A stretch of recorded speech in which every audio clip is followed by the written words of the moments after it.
большущее, Дима. Спасибо большое. Я жду студентов. Да, давайте. До свидания. Спасибо. Хорошего дня.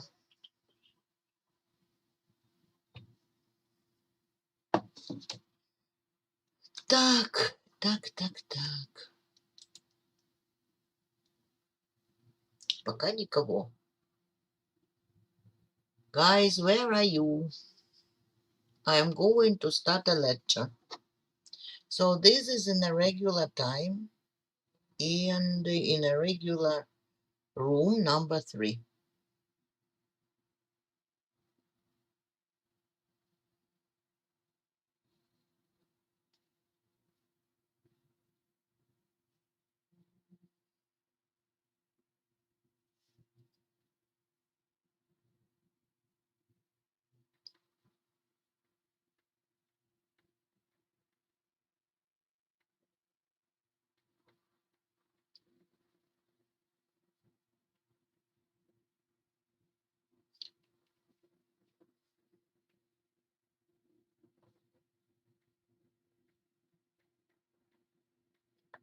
Good morning, everyone.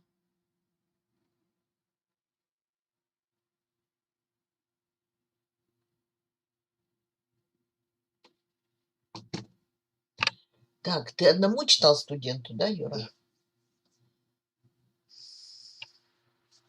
У меня пока никого.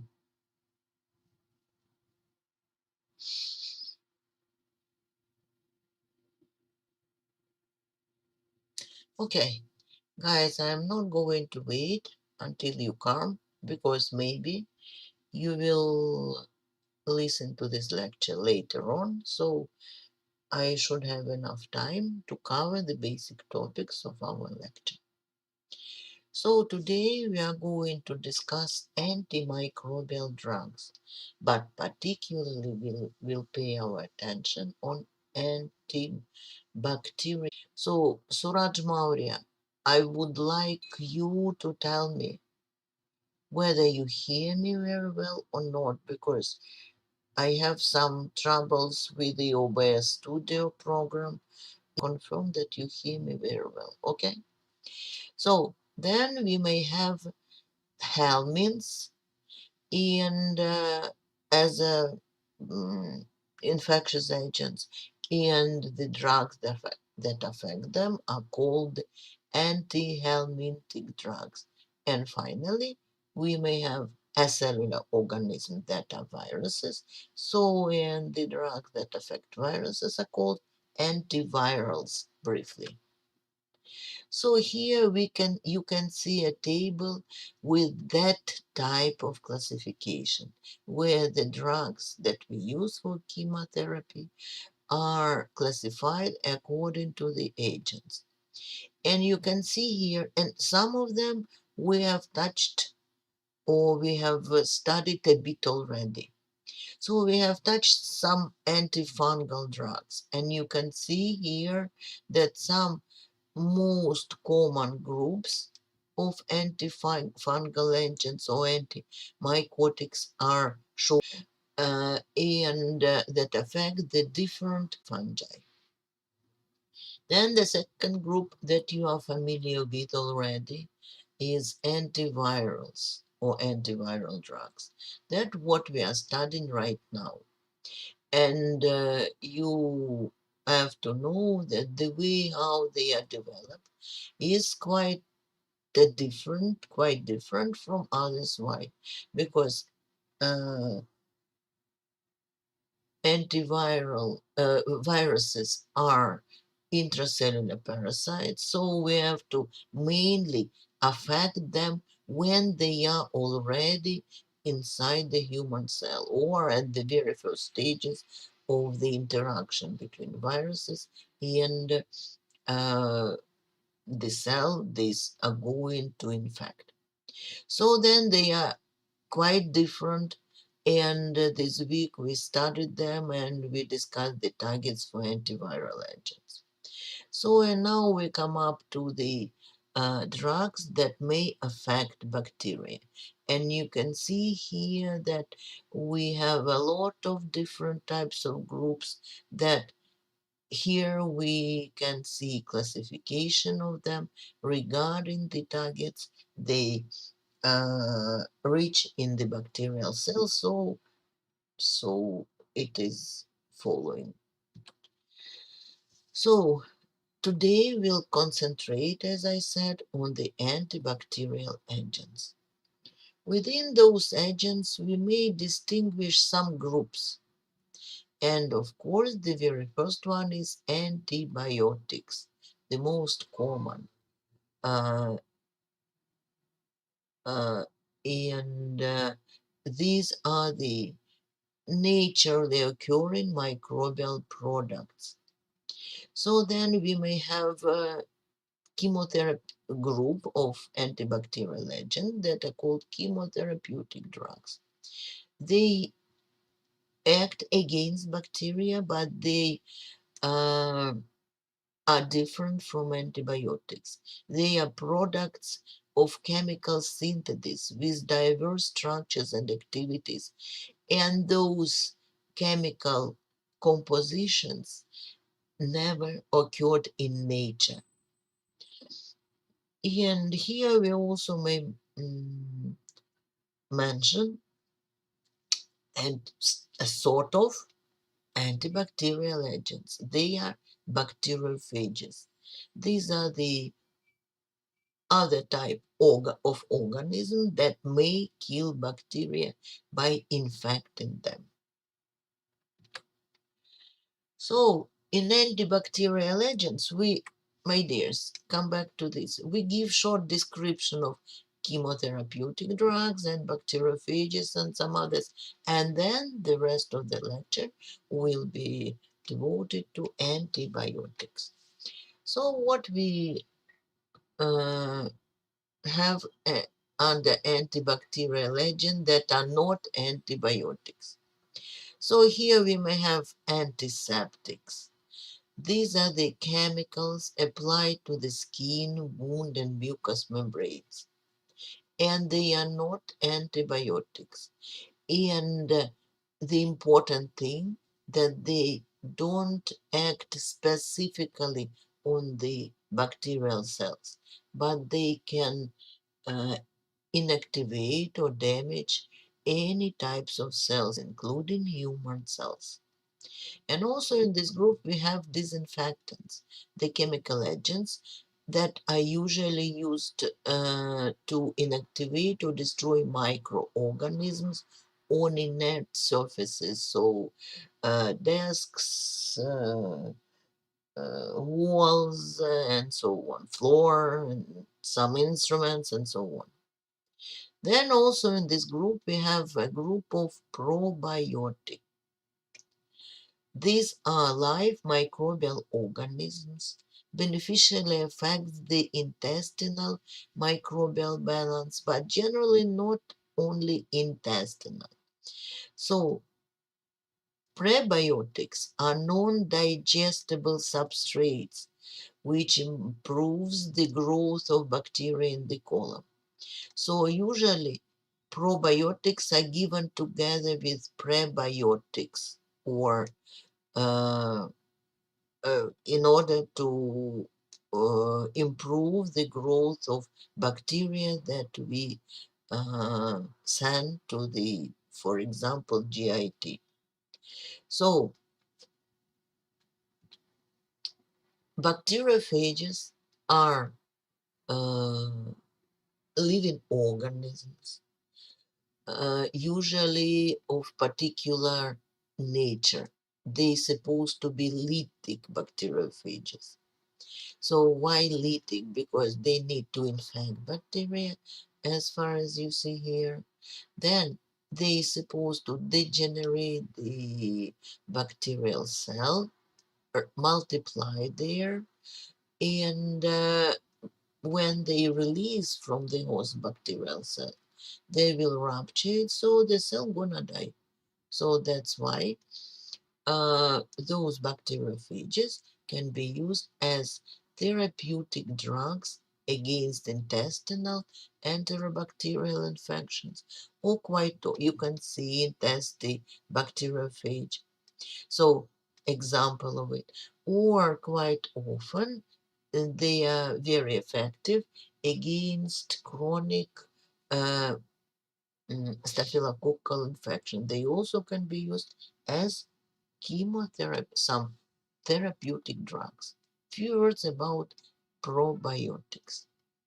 These are live, non-pathogenic bacteria. So, but they are good bacteria that are very helpful. So, they may help in recolonization of the particular sites of the body if they are colonized but by facultative pathogenic bacteria, those that may live in harmony with us, but from time to time, under some condition, they may cause diseases. We would like uh, them not to overgrow in the colon. So that's why when we use probiotics, we think that they decrease the or inhibit the growth of facultative pathogenic bacteria. So it really they return the normal flora after, for example, antibiotic therapy uh, due to some bacterial infection. Then they may be effective in enhancing colonization resistance to pathogenic bacteria. And also they are effective in excluding the pathogens from the binding sites because they compete with the uh, highly pathogenic or facultative, not so highly pathogenic bacteria in the normal flora, in the sites where normal flora occurs, and they have very high possibility because they are sort of a result of genetic engineering. They have very high capability to colonize the gut, and they also may produce some substances that inhibit the growth of pathogenic bacteria. So they compete with facultative pathogens and pathogens for food ecological niche that they get. And of course, they may help in reducing the inflammatory response against pathogens. So that's why probiotics, that is quite important part of the supporting therapy, especially when we use antibiotics. So here you can see the examples of probiotics. For example, Biosporin. This is a combination of Bacillus subtilis and Bacillus ligeniformis. Uh, then another example as Acilact. So it consists of three different strains of Lactobacillus acidophilus. And also we have a mm, and as an example, we have so-called colibacterin. So this is a drug or this is a preparation that consists of uh, very helpful non-pathogenic E. coli. But also we may have probiotics that are combined, made up of bacilli and E. coli, for example, or they mm, are the combination of several different types of bacteria.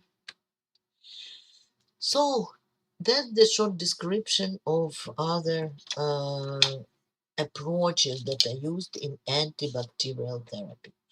But from now we will discuss more antibiotics because that's how commonly we call all antibacterial drugs. What are antibiotics? So as you see here, the definition to antibiotics had been developed very far ago, around 1940. by uh, Waxman. But then, not so much really changed since that time in definition and understanding what are antibiotics. Antibiotic is a chemical substance produced by microorganisms which has the capacity to inhibit the growth of bacteria or even destroy bacteria and other microorganisms in dilute solutions. My dears, I would like to underline in dilute solutions. It means the concentration of this substance should not or may not be very high, because you understand that theoretically we may get any substance that in very high concentration will kill bacteria. But then in that high concentration, this substance may also heavily affect the human cells or host cells or host metabolism. So then it won't, this side effect will not allow us to use this substance as therapeutic drug. So we have to get the substances that in these very active concentrations that are quite small will not affect the human cells. And here you can see an examples of some maybe most commonly used antibiotics. The first one, penicillin, historically the first one, and cephalosporin, with the basic structure that is seen here. Okay, we'll discuss them later on. So a few words about the history of antimicrobial therapy. So, of course, you know that within the whole history of the mankind, the doctors try to find some agents to effect to for treatment. But then the first really systemic attempt to find specific chemical substance to treat infectious disease was made by Paul Ehrlich, who searched for so-called magic bullet. Why this concept is called magic bullet? He dreamt of the substance that when we send it into the human body, it will destroy bacteria without giving any harm to the human body. That substance Paul Ehrlich had called magic bullet.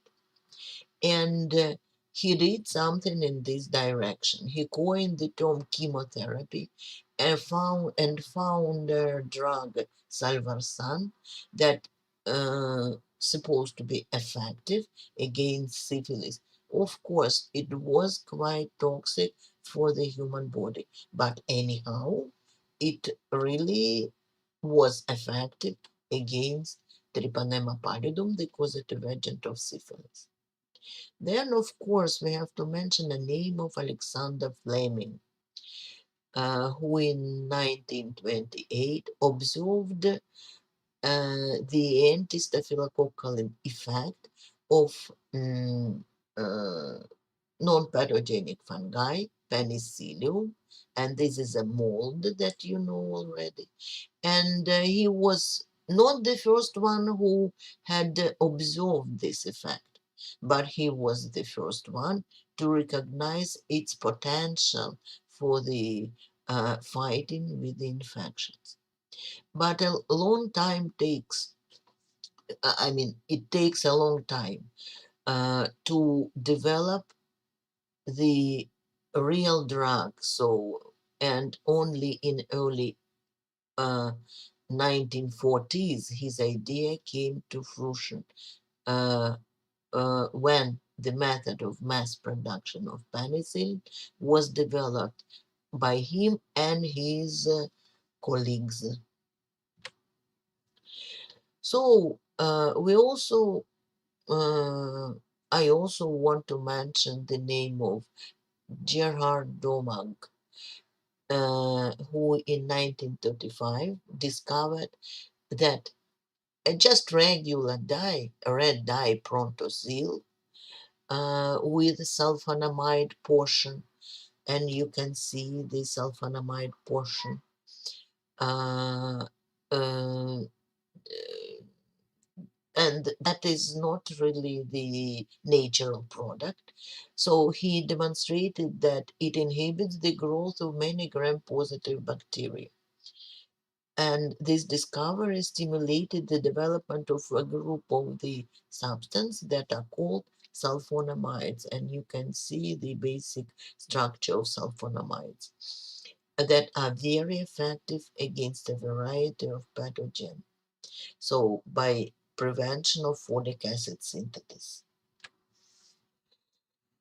So, and the development of antibiotics resumed with the work of the Salman Waxman, who was born in Ukraine and moved to USA in 1910.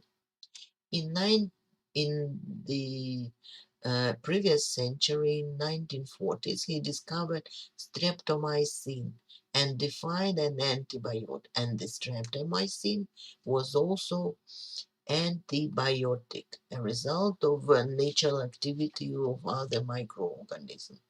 And he defined an antibiotic as a chemical substance produced by microorganisms which has the capacity to inhibit the growth of bacteria and even destroy bacteria and other microbes or microorganisms in a dilute solutions. You see, nothing changed really.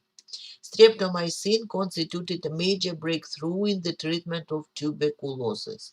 And then also he worked and isolated chloramphenicol, neomycin, and chlortetracycline. And so he developed a large groups of drugs.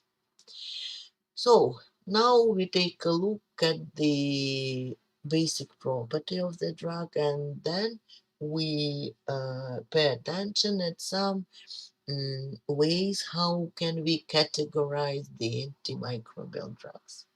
The basic property of the uh, antimicrobial drugs is a so-called selective toxicity. That what Paul Ehrlich was dreamt of, because the selective toxicity is the selective inhibition of the growth of microorganisms without damage to the host. So it means that is the explanation of the thesis of magic bullet. And this is the most important concept underlying antimicrobial therapy. That's why the antiseptics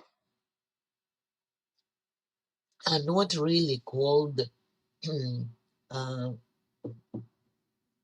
cannot be really used uh, systemically, just on some surfaces, because they act not selectively against bacterial cells.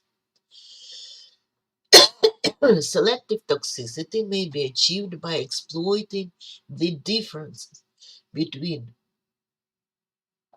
the structure and metabolic activity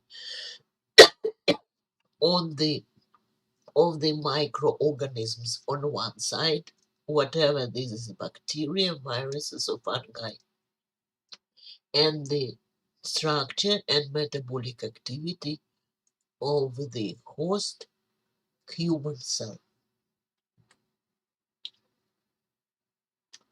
So here we see that some examples of antiseptics that are non-selective, and these are chemical disinfecting agents that inhibit or kill most pathogenic microbes with sufficiently not so high toxicity for the host cell. And because this toxicity is controlled not so high, it can be applied directly on the skin, mucous membranes, or wounds. And antiseptics are comparatively less toxic with then the disinfectants.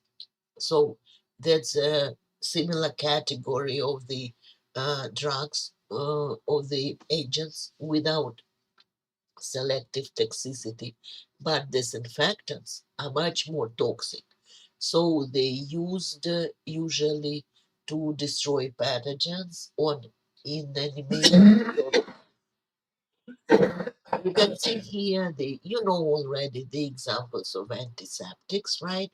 And with referring to their structure, for example, chlorhexidine, we can see it like here, and myramistine, the one that had been developed in our department with the former head of the department, uh, Professor Krivoshein.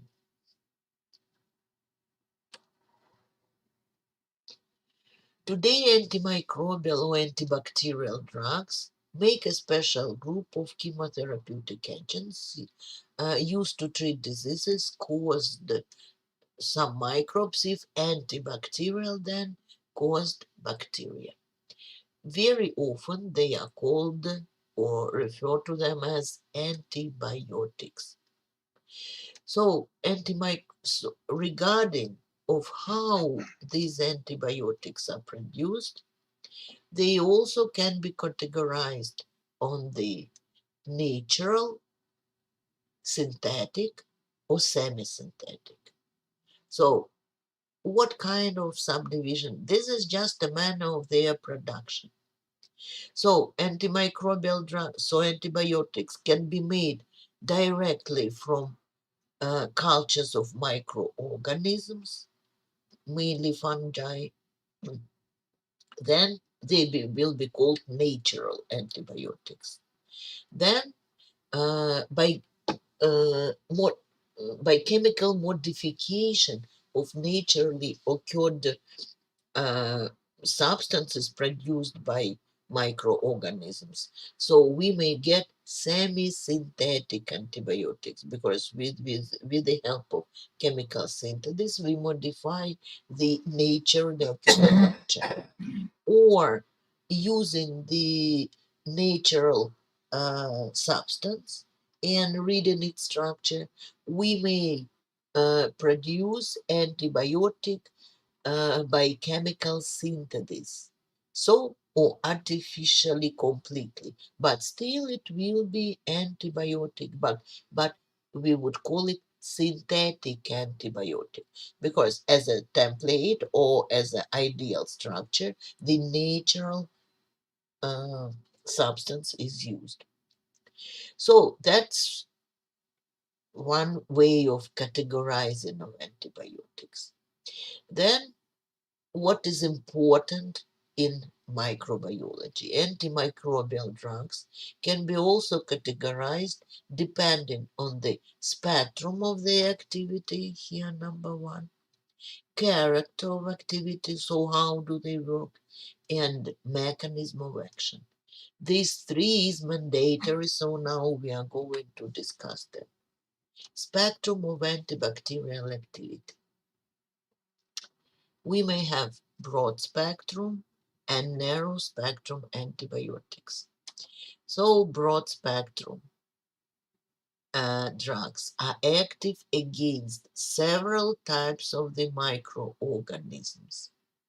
And here you can read the examples of these broad spectrum antibiotics. And here you can see an example of narrow spectrum antibiotics, those that are active against one or very few types of microorganisms. So, for example, gram-positive organisms only, and this is against different.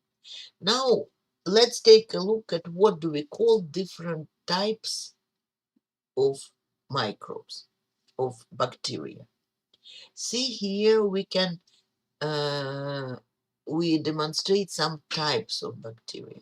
Why we divide bacteria into these large categories? For example, that's understandable. Gram-negative bacteria and gram-positive bacteria. The first gram-negative bacteria, they have very thin cell wall with a complex structure, but then the peptidoglycan layer is very thin, right? And gram-positive bacteria with simpler structure, but the peptidoglycan layer is very thick. These are two basic so-called types of bacteria. But then we also may have bacteria, not regular bacteria, that may differ in the cell wall structure, but also that may differ in their lifestyle.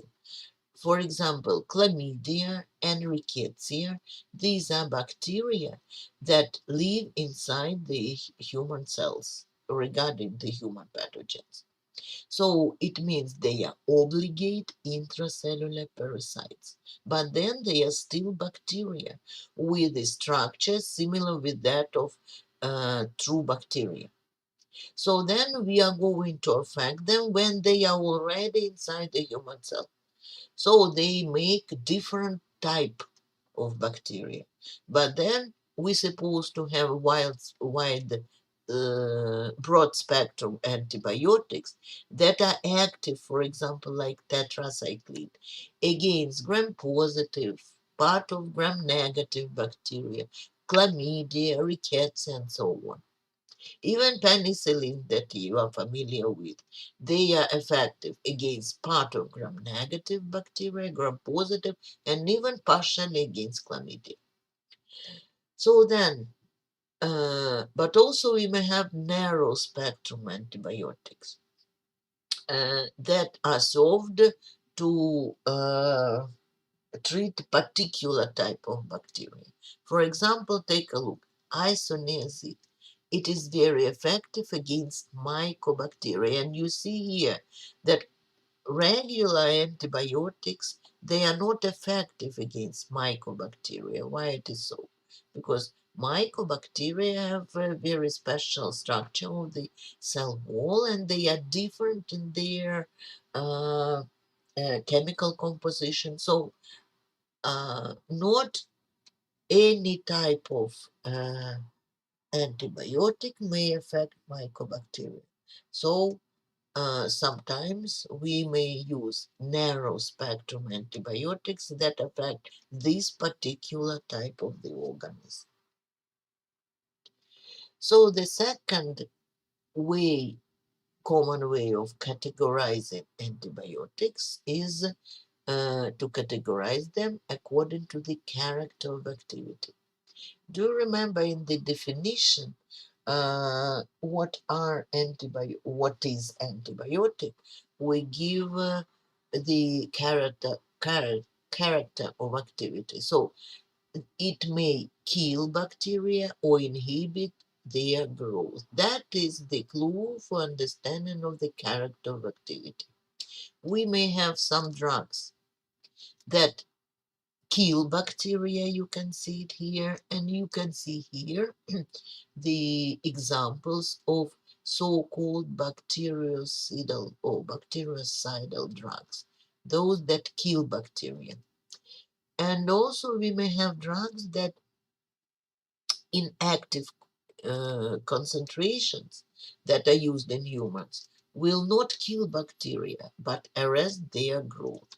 And you can see here the list and examples of antibiotics that cannot really kill bacteria in uh, safe concentrations, safe for humans, but just inhibit their growth. So, bactericidal drugs kill bacteria and they destroy bacteria in our body. So, when we prescribe them, we account on that activity that they will kill bacteria. By then, if we use bacteriostatic drugs, so normally bacteria divide like this, multiply by binary fission, but then what we account at when we use bacteriostatic drugs? We stop their multiplication. But then bacteria are not killed, they stay in the body. So what we account at when we want them to be eliminated? So we think that host defense mechanisms, so phagocytosis and some other cells and substances will be required to kill these bacteria, and we just stop their growth. So, but then we have to take into consideration that if we use this type of drugs, when we stop or withdraw uh, the drug, then bacteria may grow again if host defense mechanisms not effectively eliminated from the body. So, and finally, that is the very important for us uh, way over the bacteria antibacterial drugs classification is according to the mode of action, because we are studying bacteria or studied already bacteria, so we have to understand on what exactly structures and metabolic pathways antibacterial drugs act, so to inhibit the growth of bacteria or to kill them. And here you can see a table with the most common modes of actions over the uh, mm, antibiotics. Then, for example, so the best target for the pharmaceutic uh, uh, market, that is the to produce antibacterial drug that affect cell wall synthesis. So this is a cell wall of bacteria. So, and we have a lot of examples, and they may affect the cell wall synthesis in several ways. But then the target is same, the cell wall synthesis. So then, if we would like to, if, for example, the teacher asks, what is the basis for selectivity of this drug? So we have to think of the differences in between the bacterial cell and the human cell. Why until now the drugs that affect cell wall synthesis are considered least toxic? That is the very high selectivity of the toxic activity. That's because the bacterial cell has the cell wall made up of the peptidoglycan. But the human cells, they don't produce this uh, structure. They don't have cell wall at all in the human cells. It means the human cells don't even have any target for activity of the drug that affects cell wall synthesis. This makes these drugs very uh, usable, most usable maybe, because they are highly selective against bacteria and won't affect the human mm, cells. Then the second very good target is a protein synthesis. And here we may have the drugs that affect uh, the organelle that where the protein synthesis occur, 50S ribosome. And there's a lot of, and very nice, very large groups of macrolides, chloramphenicol and others. Then we also have substances, they affect the 30S subunit, and these are aminoglycosides, tetracyclines, very large groups of antimicrobial, antibacterial drugs. Then we can see that the uh, mm, drugs may affect the layer beneath the cell wall structure, that is cell membrane.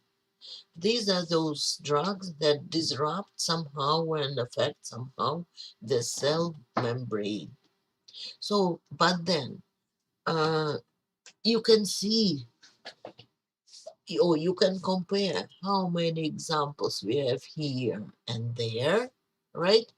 So, but then you can see that very few examples we have here for cell membrane disruptors. Why it is so?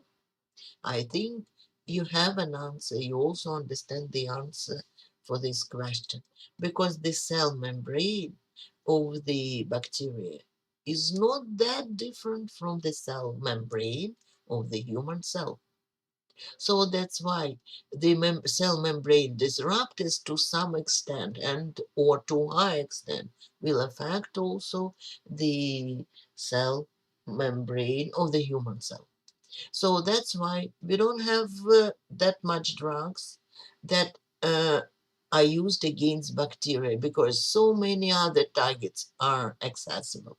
So, but then we may find, if you remember that we mentioned when we discuss a bit antifungal drugs, but we have quite a lot of antifungal drugs that affect the cell membrane. So, because fewer targets can be found in the in for antifungal drugs, because fungi, including pathogenic fungi, are eukaryotic organisms, but humans are also eukaryotic. So, uh, less differences are observed in the structure and metabolic activity of the human cells and fungal cells. Uh, by the way, come back to the protein synthesis inhibitors. So they are also um, selective, and they are highly selective. What is the basis for their selectivity? So do you remember in the first lecture in our department, and of course in biology department, you heard that the ribosomes of bacteria um, are different from that of the human cells, right? So here we have 50S and 30S, altogether 70. And in human cells, we have different size of the ribosomal subunit. So that's why those drugs that we use, they have priority to affect bacterial ribosomes or subunits of the ribosomes to compare with the human cell ribosomes. That is the basis for selective toxicity. Differences in structure of ribosomes responsible for protein synthesis. So for cell membrane, we have discussed the basis for selective toxicity is not that good, so fewer drugs can be developed. Then the nucleic acid synthesis. And here we can have the drugs that affect the DNA synthesis and the drugs that affect RNA synthesis. And also one of the not very common but targets for antibacterial treatment is the mainly here we can see the structural uh, differences, but this is demonstrate or development of this group of drugs demonstrate the using differences in the metabolic pathways of bacterial cells and human cells to inhibit the metabolic pathways of bacteria that don't exist in the human cells. So later on we'll discuss the activity of the sulfonamides and trimethoprim that affect the folate synthesis.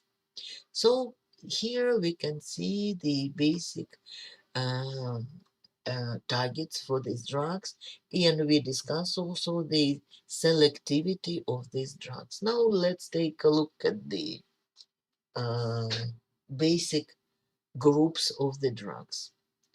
So of course, first one and the one that we discuss more accurately is the penicillins, that is the group of antibiotics 10 taken from the penicillium fungus cultures, or they can made in the laboratory, that will be synthetic penicillins or semi-synthetic penicillins.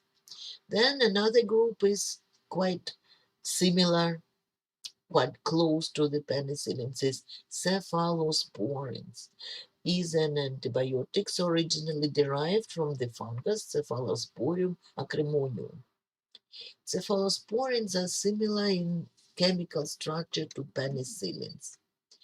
Penicillins and cephalosporins are bactericidal, and it means that they kill bacteria and act by inhibiting the particular enzyme that is called transpeptidase.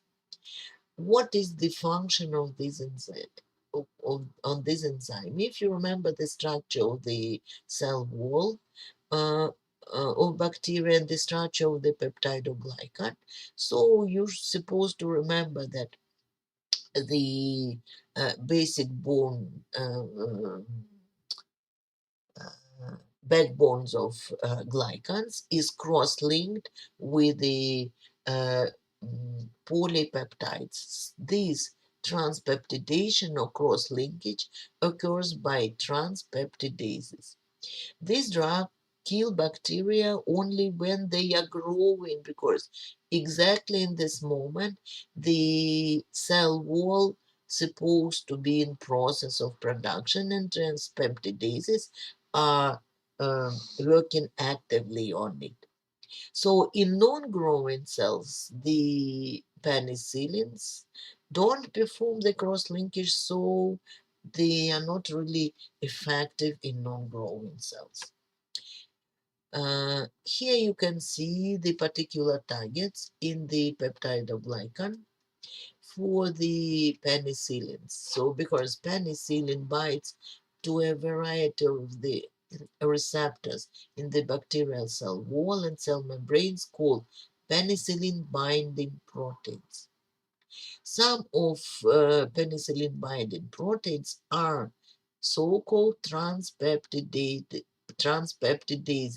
that catalyze this linkage. So changes in penicillin binding proteins may contribute to an organism resistance to penicillin. So if it won't bind with it, so it will be difficult to affect. So uh, some additional factors may contribute to the activity of the penicillin. So autolytic enzymes called murine hydrolases are also activated in penicillin-treated bacterial cells. So there's an additional effect of the penicillin therapy, because these enzymes degrade the peptidoglycan.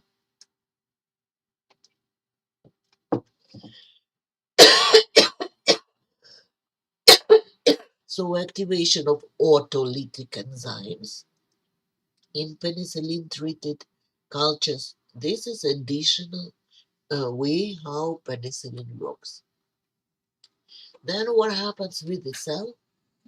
When the cell wall synthesis is inhibited, you can see staphylococci, and that's how they look under the uh, high magnification microscope before treatment, and that's how they look with the same magnification after the treatment.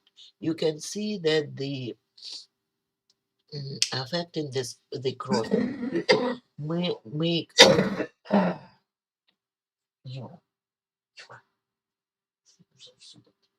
make the cell more permeable for uh, water solution, and the cell cannot stand the osmotic pressure.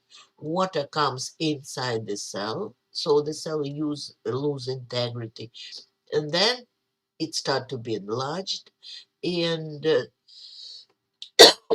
due to water influx, and then uh, they rupture because of the high osmotic pressure.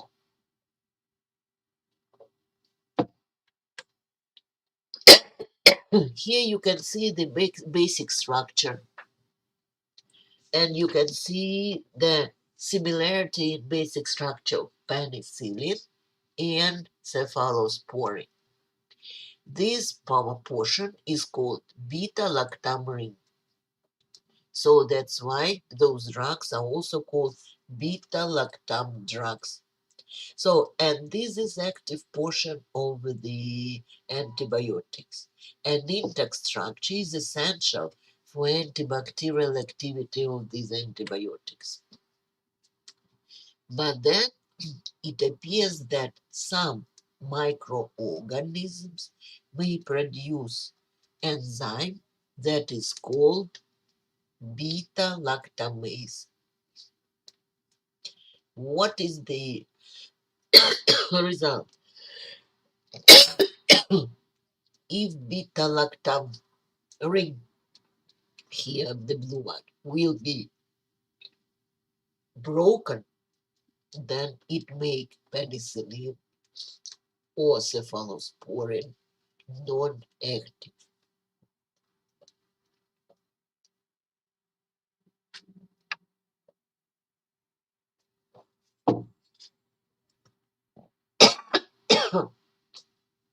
By the way,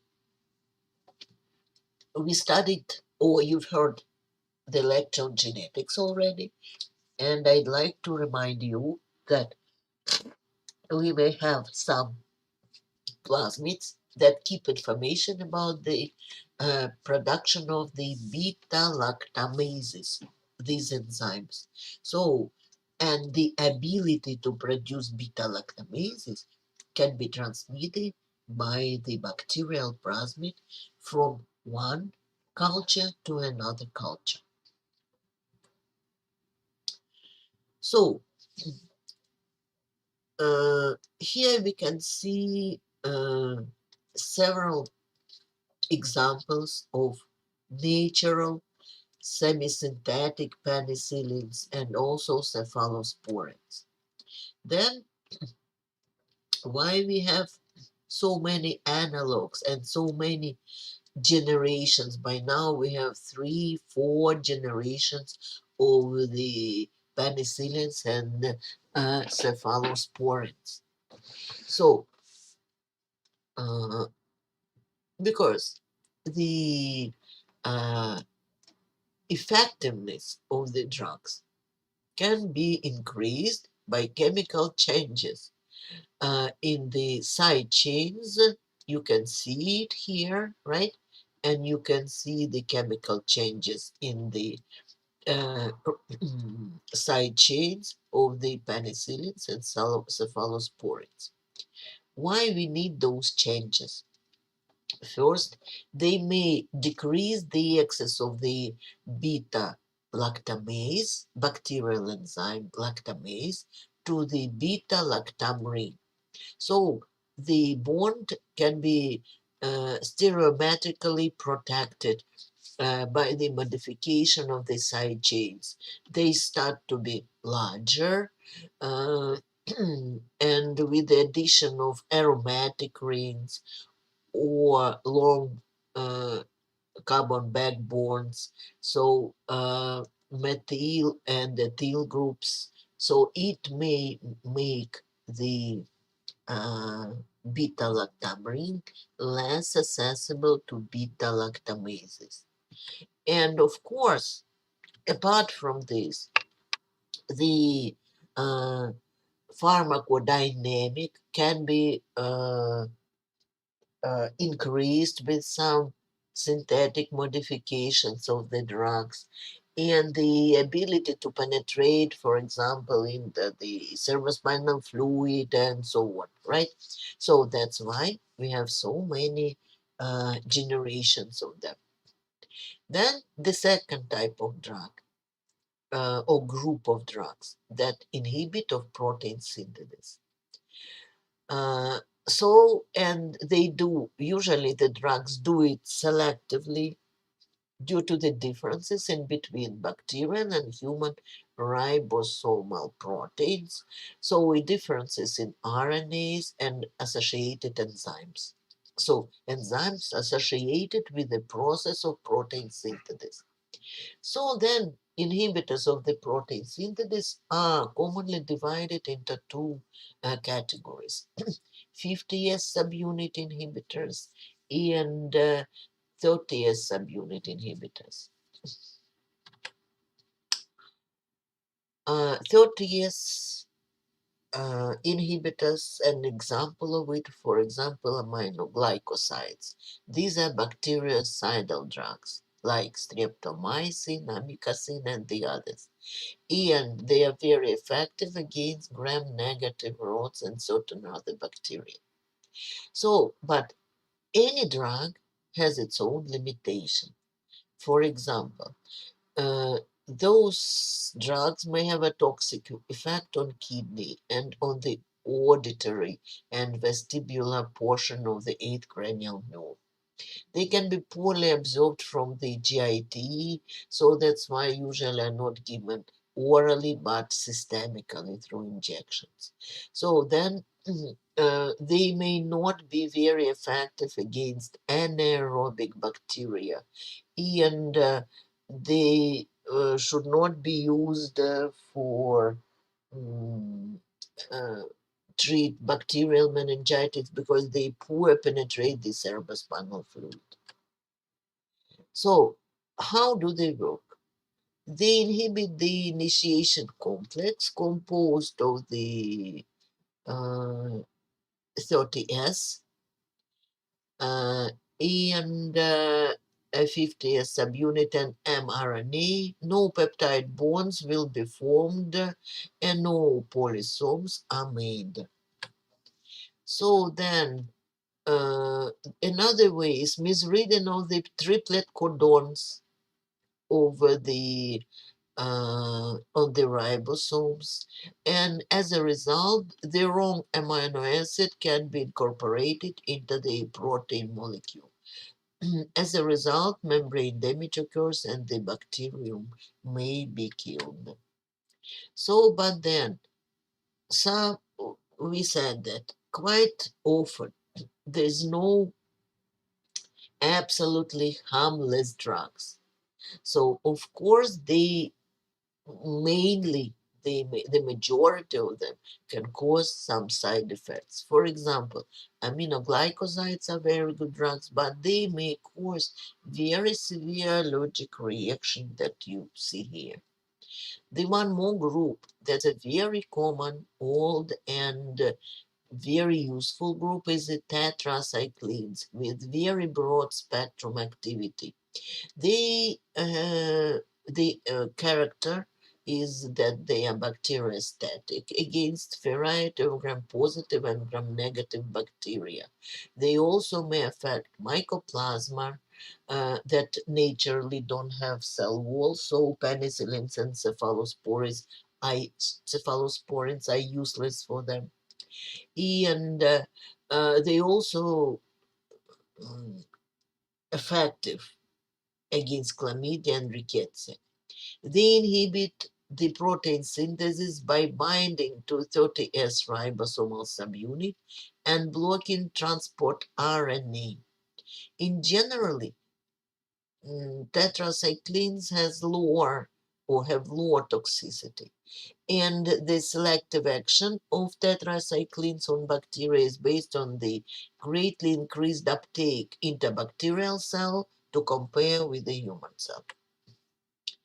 So they inhibit, uh, okay, we did it already.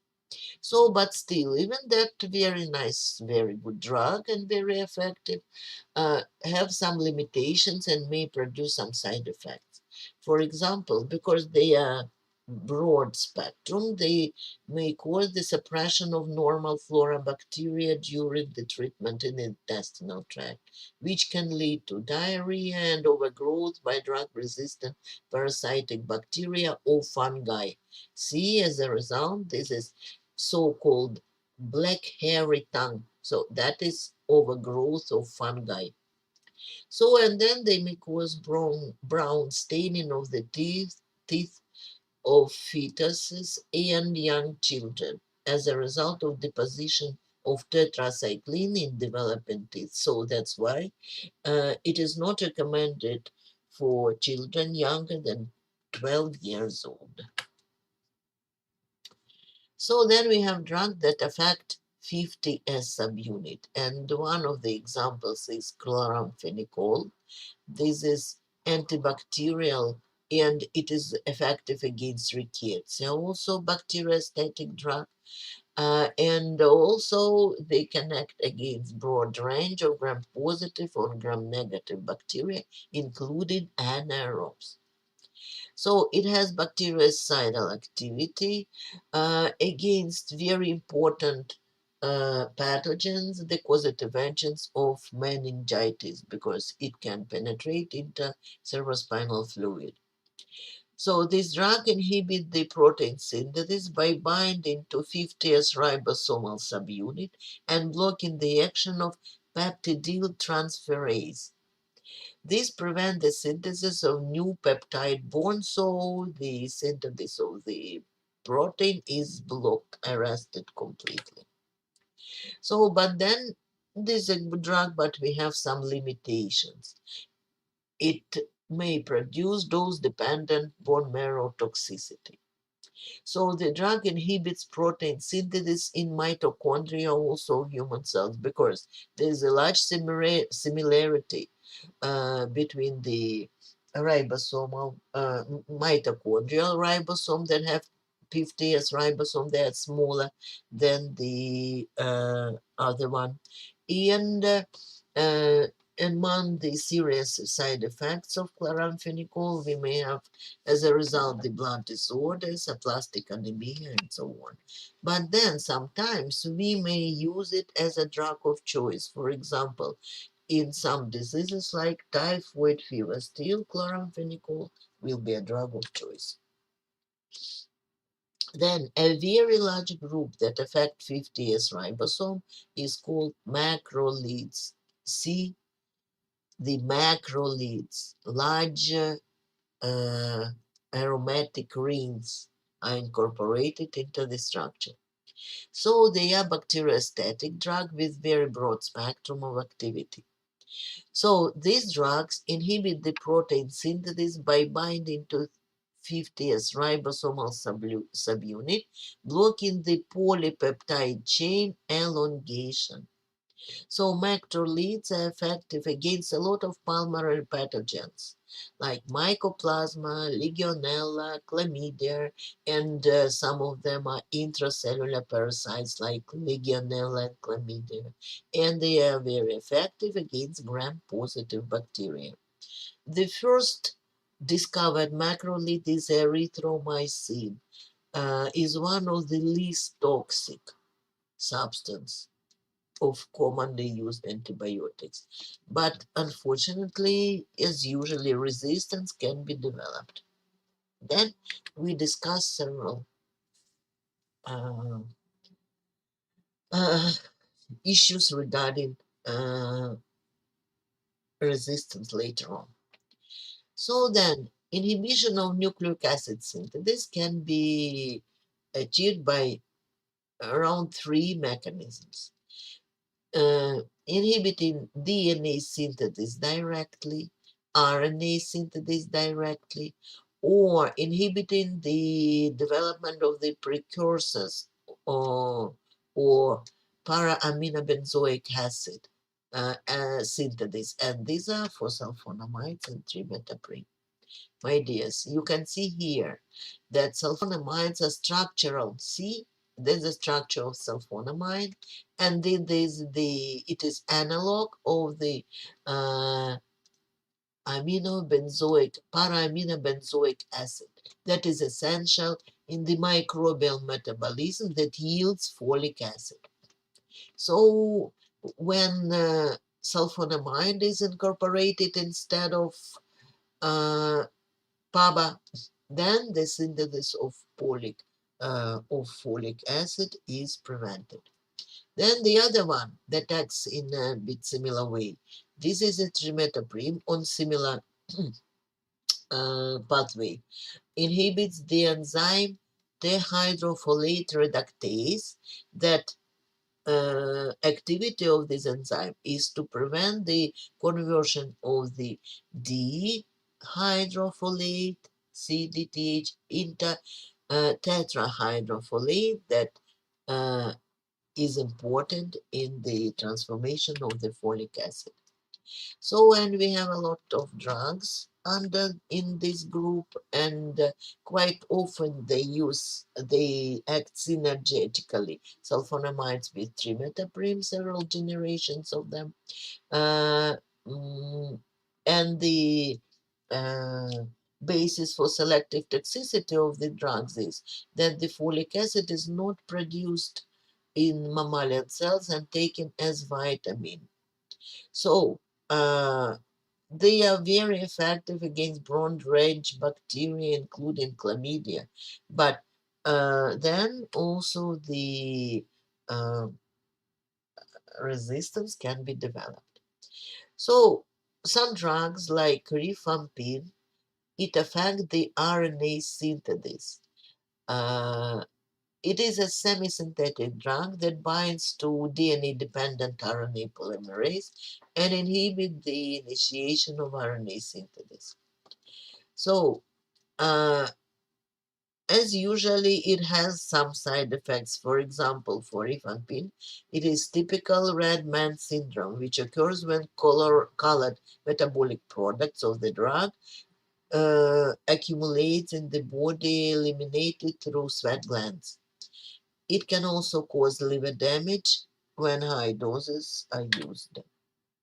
So then some drugs may affect DNA synthesis like quinolones, but I would like to tell you that quinolones are not antibiotics. They are antibacterial drugs, but they are completely synthetic and they inhibit the bacterial DNA topoisomerase, which is required to supercoil the strand of bacterial DNA.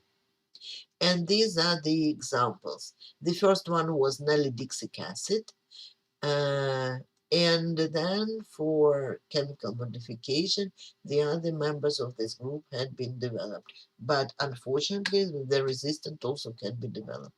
So there's a one more picture that explain the mode of action of the drugs. To summarize it, you can see here cell wall synthesis, uh, DNA, RNA synthesis, folic acid metabolic activity, protein synthesis, and the uh, cell membrane disruptors are not shown on this picture. So we go ahead.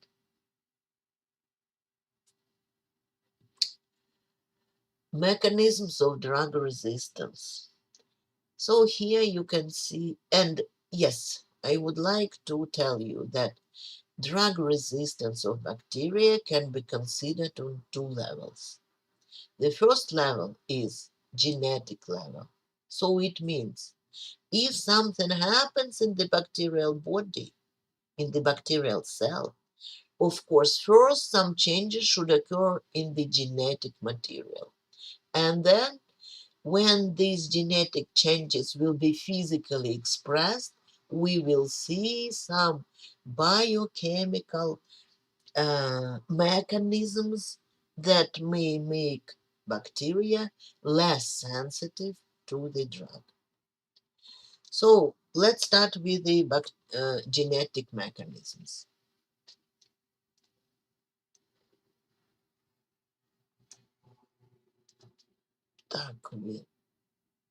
Genetic basis of bacterial drug resistance. First and most important one, the resistance can be plasmid mediated. So it is very important for several reasons, because the exchange with the plasmids may occur between related different species of bacteria. For example, this process is very common in gram-negative rods. For it, so it means, to simplify it, The normal flora Escherichia may uh, um, share the plasmid with pathogenic salmonella if they meet together, right? So that's the uh, transfer of the plasmid from one species to another one. Then the second reason is uh, the ability to stand several types of drugs may be fixed in one single plasmid. Then the transfer of this plasmid will cause multiple drug resistance from one single event of the plasmid of the conjugation. And then the third reason is that plasmids has a very high rate of transfer from one cell to another cell. So this process occurs very actively, naturally in the bacterial populations. So very frequently the antibiotic resistance can be transmitted.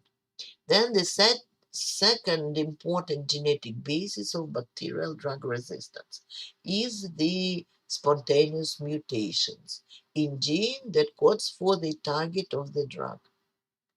So, for example, uh, if the mutation occurs in the gene that codes for DNA gyrase, the enzyme that's supposed to supercoil bacterial DNA, then this enzyme cannot be affected by quinolone. Then bacteria will produce functional supercoiled DNA molecule. So chromosomal resistance is less of clinical problem, but in some types of bacteria, for example, in mycobacteria, mainly the resistance is developed by mutations in chromosomal genes. So that's why it is also very important. And the third basic mechanism is transposon-mediated resistance that is slightly different but common with that produced by the plasmid. Then this was the first level. Then we take a look at what these changes in genetic material may lead to. So take a look at this picture. We have an examples how the changes in the genotype will be expressed in a phenotype. So the plasmid mediated resistance can be can lead to, for example, production of beta lactamase. So the information about beta lactamase can usually stored in the plasmid. With the transfer of this plasmid, the bacterium start to be resistant to such drugs as penicillin and cephalosporin. So then, example mutations may change the sensitivity to antibiotics. For example, mutations in certain bacterial genes may lead to synthesis of modified drugs. For example, this is typical for aminoglycosides, erythromycins, and as we said, quinolones, where the peptidases, if they used as targets for the drug, if they will be uh, if mutations occurs in the gene that code for these enzymes, then these enzymes will not be affected. That is called modification of the drug target. So then mutations also may cause caused in the gene that encode porin proteins may affect the ability of the drug to penetrate into the bacterial cell. And if they reduce the amount of drug entering the bacteria, of course, the effect of the drug will be reduced. And that's typical for penicillins, aminoglycosides, and others. And this is called reduction of permeability of the drug. Here on this picture, you can see some examples, right? Inactivation of drug by enzyme. Usually, this is produced by plasmid-mediated resistance. Then, the activation of drug efflux pump or alteration of drug target quite often occurs with the involvement of mutations. And inhibition of drug uptake also. Then these are some biochemical mechanisms that is the result of particular changes in the genotype and the expression of these genes. Okay, my dears, we go ahead with the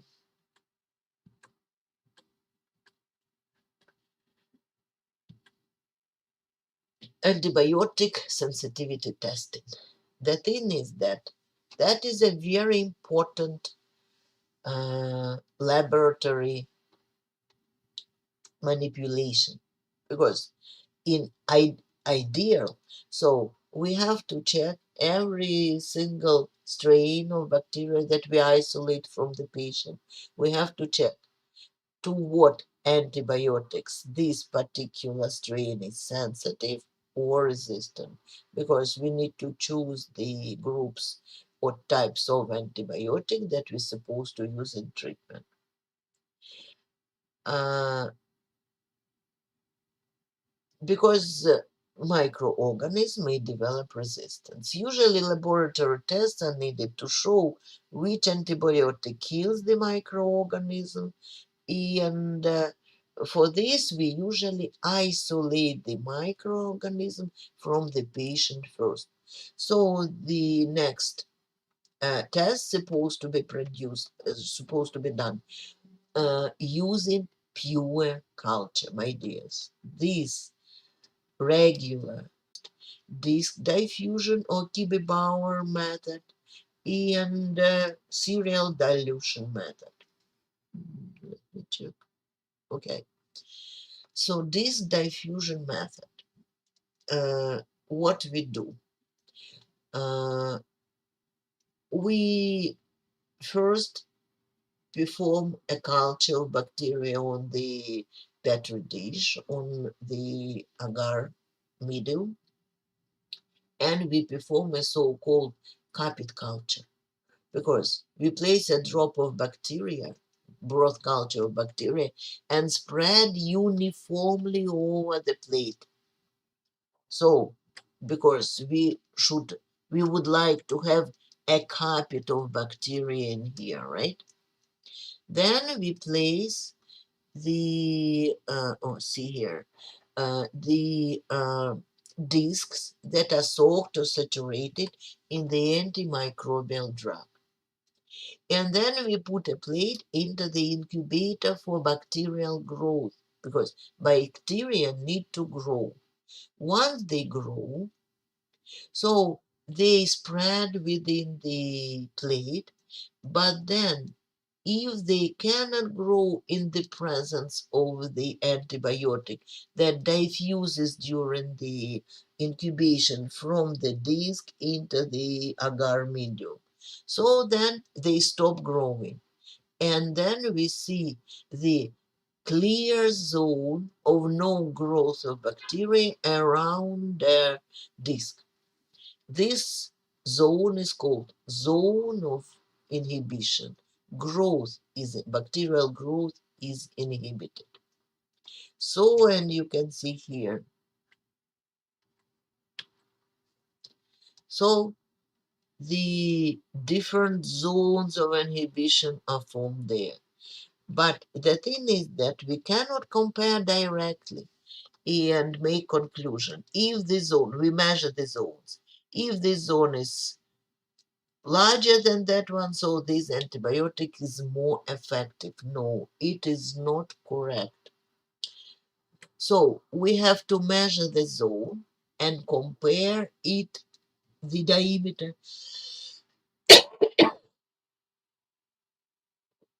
with the standard table where the same bacteria is tested that doesn't have any resistance against drugs, against different type of antimicrobial drugs.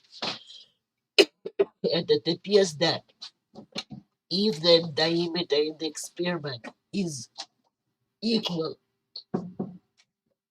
or larger than that in the standard table, then the bacteria are very sensitive to antibiotics.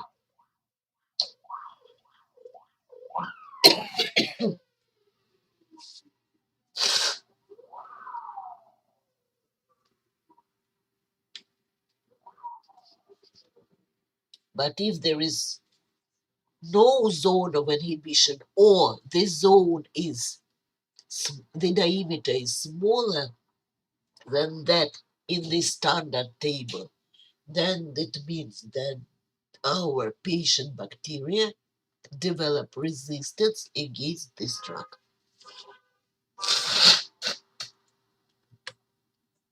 Okay, and the next method is a serial dilution method. So we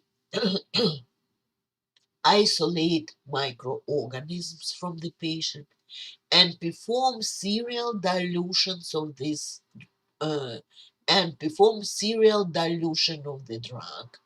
So usually twofold dilutions. And then we add this patient bacteria in the same concentration and same numbers into each tube. Okay, we have it in tubes here. That's why maybe it's more convenient for you. See here, these are the dilutions, right? So this is uh, so these are the dilutions. Okay, so then we add bacteria, and you can see whether and after incubation we see whether the tubes are transparent or opaque, turbid. Because if the tube liquid in the tube is turbid, it means bacteria are growing there, multiplying there. Then if the liquid is clear, so it means that the bacteria are not growing there. So then we consider that we have bacteria in the first, second, and third dilutions, right? So let's say this is 2 milligram per ml concentration. But then in concentration of the drug, from here. So 4 milligram. So there is no growth of bacteria. That can be performed also in the plate, right? So we see here, we can see the dilutions of the drugs. And then we consider penicillin drugs, bacteria growing, growing, growing, growing. No, here they are stop growing. So we don't see bacteria in this dilution.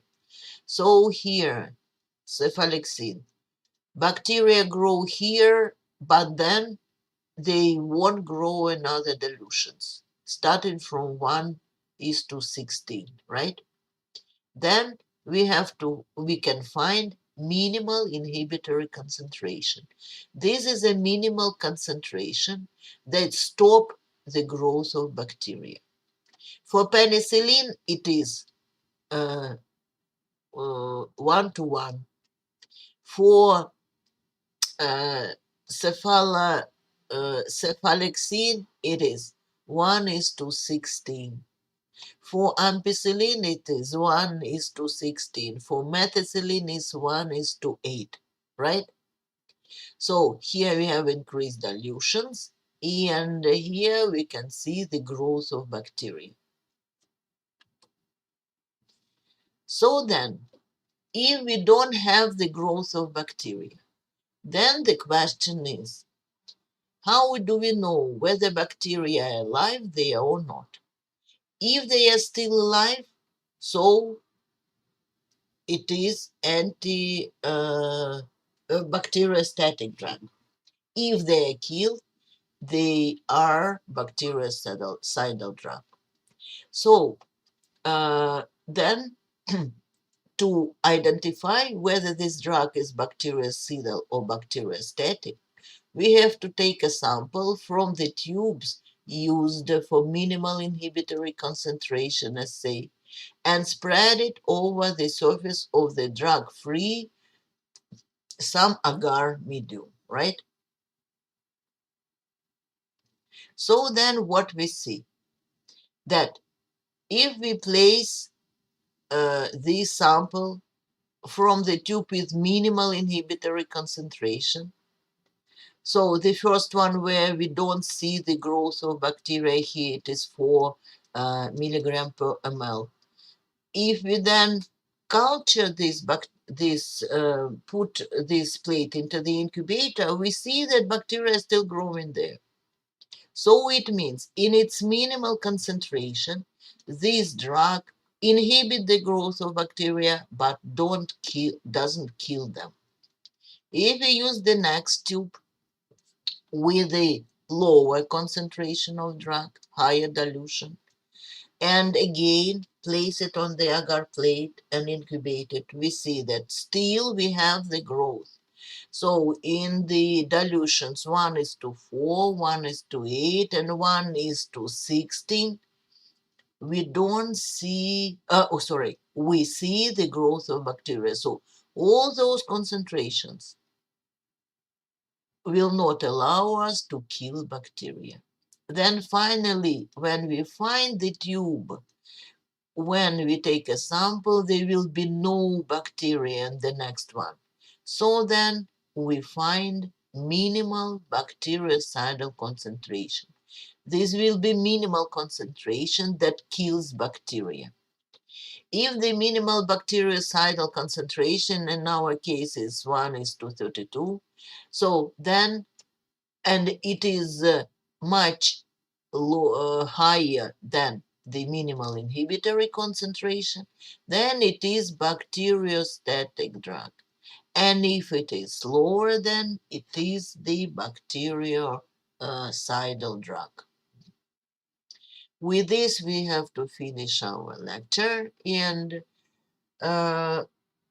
nobody really attended the lecture. I just have some hopes that you take a look at this lecture later on when you will be free, maybe in the evening time. So, goodbye, my dears.